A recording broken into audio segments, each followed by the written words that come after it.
Naila, muka gue di sini. Kenapa lu nggak mau ngeliat gue?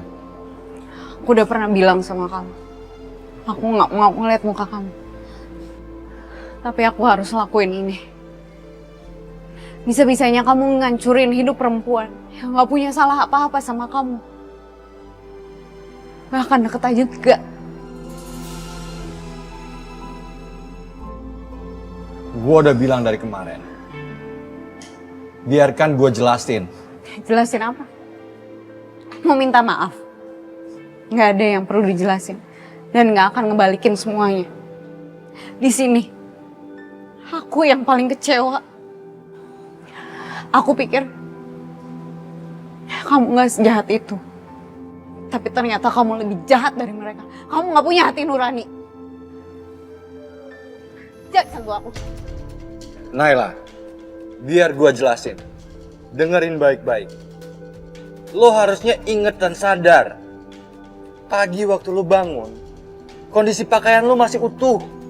Kalau memang gue apa-apain lo malam itu, gak akan kayak gitu keadaannya, Naila.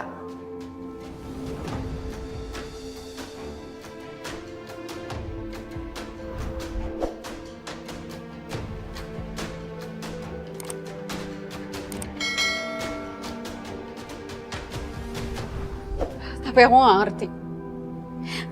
Kenapa kita bisa satu kamar, satu tempat tidur.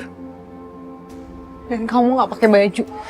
Naila, waktu itu gue pusing, gue gak sadar, dan gue yakin gue dijebak. Dan gue yakin gue gak apa-apain lu, Naila. Nyentuh lu pun juga gue enggak. Gue yakin itu.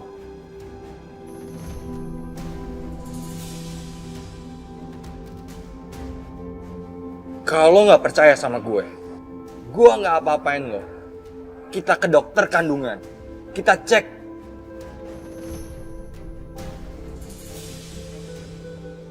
Kamu yakin dengan ucapan kamu? Gue yakin. Kamu yakin gak apa-apain aku? Kalau lo emang masih gak percaya, kita ke dokter sekarang.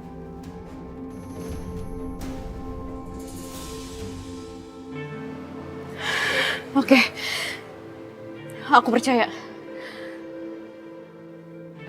Sekarang aku bisa lega sekarang. Gue juga lega sekarang. Sekarang kita kasih tahu semuanya kalau nggak akan ada pernikahan. Terlambat, Devin.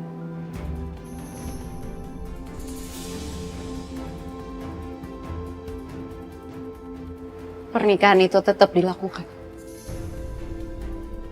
Aku nggak akan ngerubah keputusan aku untuk nikah sama kamu.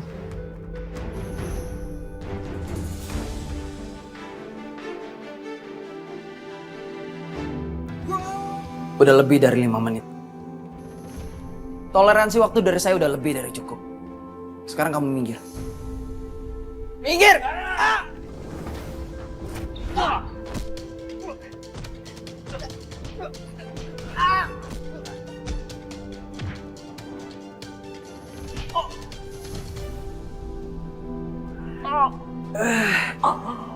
Bawa dia.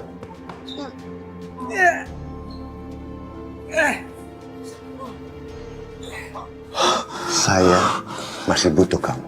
Jadi saya tidak mau kamu mati.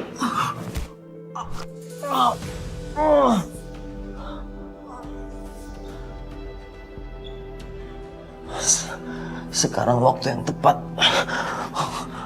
untuk mengungkap semuanya. Oh, kamu berani? Nela harus mengerti apa yang dia cari selama ini. Sekalipun nyawa saya taruhannya. Semuanya harus terungkap.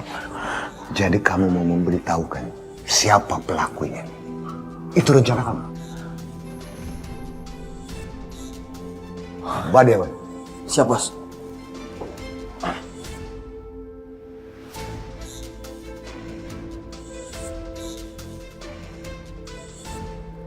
Naila, tunggu.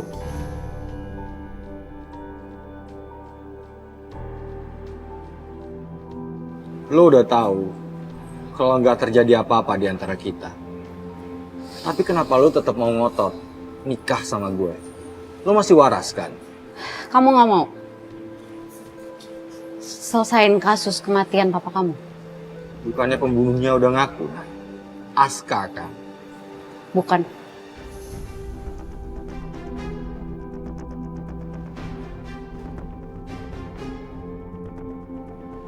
Tapi orang yang berkepentingan dengan pernikahan kita. Dialah orang yang harus bertanggung jawab atas kematian orang tua kita. Om Hendras. Ini bukan kasus main-main, Devan. Orang tua kita meninggal dalam kecelakaan yang aku yakin disengaja.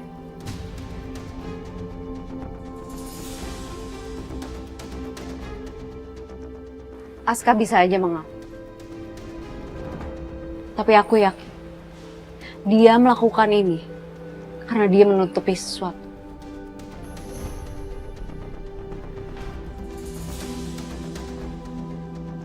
Intinya Aska udah ngaku naik. Dan itu bisa dibuktikan di persidangan. Kita mau apa lagi? Karena aku nggak mau seumur hidup aku dihantui rasa bersalah. Karena udah memenjarakan orang yang nggak salah. Dan ini, pernikahan kita adalah satu-satunya cara untuk mengungkap semuanya. Lo bener-bener gak waras, Nay. Lo terbawa perasaan ke Aska. Perempuan itu punya intuisi, beda sama laki-laki. Dan intuisi aku bilang, kalau ada sesuatu yang disembunyikan, yang kita nggak tahu apa yang sebenarnya. Devan, ayo kita teruskan pernikahan kita.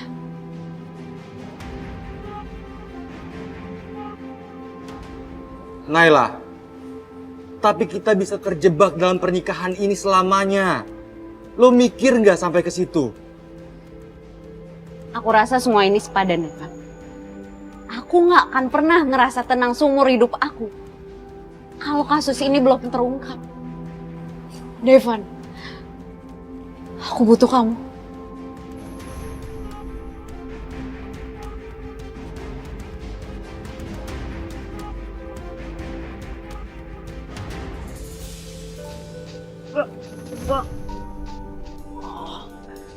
Kena pukul di ulu hati itu pasti rasanya sedap banget ya. Sakit banget kan?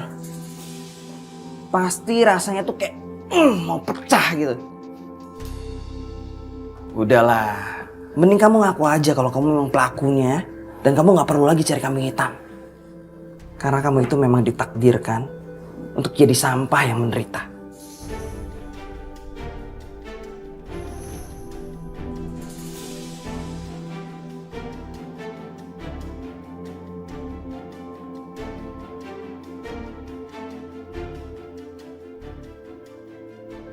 Udah, nggak usah ditahan. Nangis aja nggak apa-apa kok. Nggak ada orang di sini. Paling saya doang yang tahu. Tapi tenang aja, saya bisa jaga rahasia.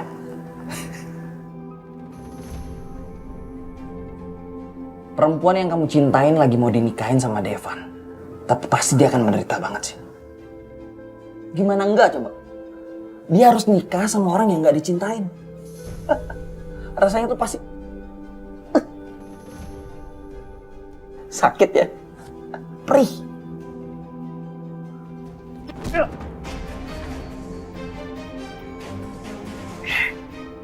Sebaliknya, kamu harus puas ditakdirkan menjadi orang yang terhina.